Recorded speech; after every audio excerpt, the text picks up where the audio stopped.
میں یہ کہنا چاہوں گا کہ حضرت صدیق اکبر کا عقیدہ دیکھتے ہیں، عقیدہ ان کا کیا ہے، یہ بنیاد بن جائے گی سچائی کی کہ صرف متقی تو یہی ہیں، ان کے سوا متقی کوئی نہیں ہے۔ تو کیا مطلب، آئندہ اگر کوئی متقی بننا چاہے تو تابق النال بالنال، اچھا ماشاءاللہ، پوری مطابقت، جتنی سے مطابقت پیدا کرے گا اتنا متقی ہوگا۔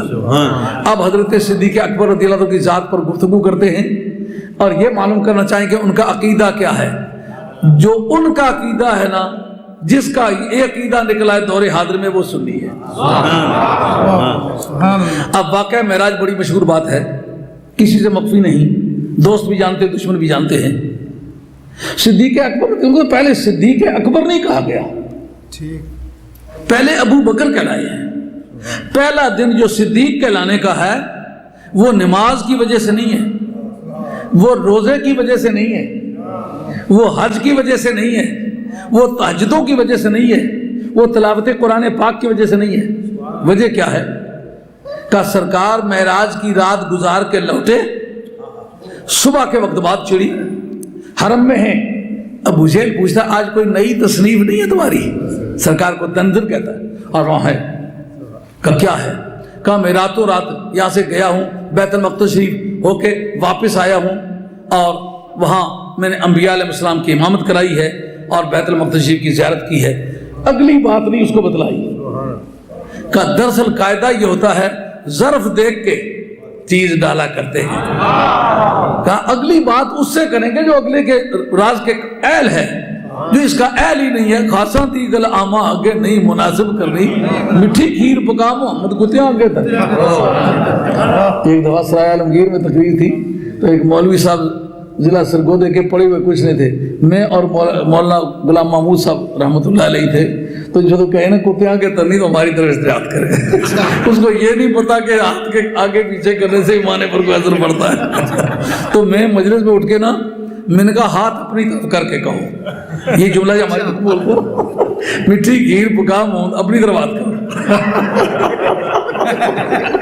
میں نے کہا پاگل آدمی یہ نہیں سمجھتے ہاتھ کرنے سے معنی پر اثر پڑتا ہے۔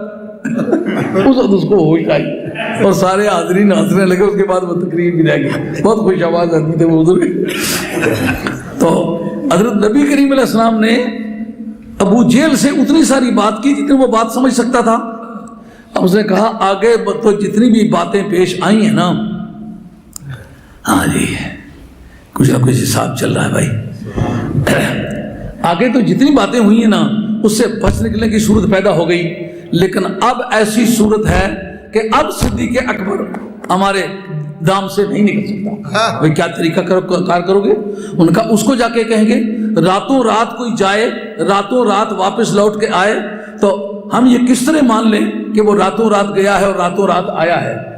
یہ بات بڑی مشہور ہے، سب علماء کرام کی زبانی آپ سنتے رہے۔ لیکن جو اس سے میں استنتاج کرنا چاہتا ہوں وہ بھی استنتاج بدیہی ہے، یعنی امیڈیٹ ڈیڈکشن اس کو کہتے ہیں انگریزی میں، استنتاج بدیہی، بغیر سوچ بچار کے سمجھ میں آتا ہے، وہ سب کی سمجھ میں آئے گا، لیکن اس کا دماغ کا ایک اور گوشہ جو ہے وہ کھل جائے گا، دماغ سوچنے لگ جائے گا سنی بننا چاہتا ہوں کس دروازے سے داخل ہوں۔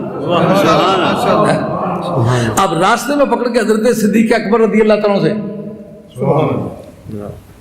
بولو میرے سامنے دینا ہے، مجھے سب سے ڈسکنیکٹ ہو گئے نا، یہ کہیں بیٹھ جائیے۔ یہ ہے کہ جب تک کوئی ٹارگٹ نہ ملے بات کرنے میں دقت ہوتی ہے۔ ہاں جی، اب وہ مسئلہ سمجھنے کے قابل ہے کہ سنی کا فیصلہ کرنا ہے، سنی وہ ہوگا جو صدیق اکبر کے پیٹرن پہ ہو۔ ہاں اصل پیٹرن وہ ہے، اس کے مطابق کٹنگ ہوگی تو سنی بنے گا۔ اب ابو جہل نے جا کر کے حضرت صدیق اکبر سے بات کی۔ ابو جہل بڑی لگی لپٹی زبان میں بات کرتا ہے، کہتا آج تو تمہارے صاحب نے ایک ایسی بات کر دی ہے جو جھوٹ کے سوا کچھ نہیں ہو سکتی۔ ان کا اپنے الفاظ واپس لو، بات کرو، بات کیا ہے؟ اکی ڈٹھیوں جری نے جاندی بے ادبی لیلا دے۔ محبت کی عادت ہے۔ لوگ کہتے ہیں ہم بڑے پختہ سنی ہیں، گالیاں والے دینے کو اشارے، ان کے سامنے لوگ صحابہ کو گالیاں دیتے ہیں، خاموشی سے سن لیتے ہیں، کہتے ہیں معلومات پہ صحابہ، ایسا ایک آدمی لاؤ پوری زندگی میں صحابہ کی اس نے مذمت کی ہو، میں نے اس کو قبول کیا ہو، اسی وقت اس کو سزا نہ دی ہو. اکھی ڈٹھیوں جری نہ جاندی بے ادبی لینا. حضرت صدیق اکبر سے بات ہوئی، انہوں نے کہا کیا بات کر؟ کہا راتوں رات گئے راتوں رات آئے. ایک جگہ وہ سوال پیدا ہوتا ہے کہ فضیلت مصطفیٰ ہے، راوی اس کا کافر ہے. اچھا جناب، عظمت مصطفیٰ کی بحث ہے، راوی اس کا کافر ہے. صدیق اکبر کہتے ہیں اگر سرکار نے اپنی زبان سے یہ بات کہی ہے نا تو بیت المقدس شریف تو کیا لامکان میں جانے کی باتیں میں تسلیم کروں، اس کو کس طرح تسلیم نہ کروں؟ یہ انہوں نے نہیں کہا راوی کمزور ہے اس لیے میں بات تسلیم نہیں کرتا. واہ صدیق اکبر تیرے ذوق حدیث میں قربان، تم نے بتلا دیا عظمت مصطفیٰ کی بات ہو کافر بھی کہے تو سچی ہے، اگر بغض مصطفیٰ کی بات ہو تو مولوی صاحب بھی کہے تو لاکھ لعنت ایسے مولوی صاحب.